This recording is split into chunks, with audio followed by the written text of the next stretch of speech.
Ce matin, au siège de l'UMP, on parlait déjà des élections législatives. Le Nord compte 21 circonscriptions. Parmi elles, 14 sont détenues par l'UMP et apparentées. Mais parler des législatives à quelques jours seulement du deuxième tour des présidentielles, cela a de quoi surprendre. Vous savez, maintenant, il y a un quinquennat.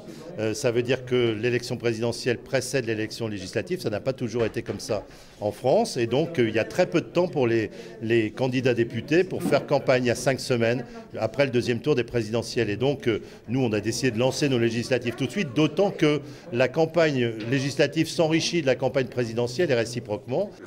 Aujourd'hui, le climat est trouble au sein d'un parti en proie à une droitisation qui s'est radicalisée ces derniers jours. Le département a récolté des scores historiques pour l'extrême droite. Dans certaines circonscriptions, dans les Flandres notamment, le combat risque d'être difficile. Alors ce matin, les candidats souhaitent clairement afficher leur unité et l'on note dans la majorité masculine l'arrivée d'une nouvelle candidate qui se présente dans la circonscription de Roubaix-Waterloo. Je suis sur un territoire où il y a une très forte population de jeunes, il y a quand même 28% de taux de chômage. Donc ce que je veux leur apporter, c'est leur dire c'est possible, on peut y arriver, moi je vais vous aider. Et voilà, moi je veux représenter Roubaix et Waterloo à l'Assemblée, faire en sorte que les choses s'améliorent pour ce territoire, remonter les problématiques du territoire au niveau national et faire en sorte qu'on puisse avancer sur ces sujets.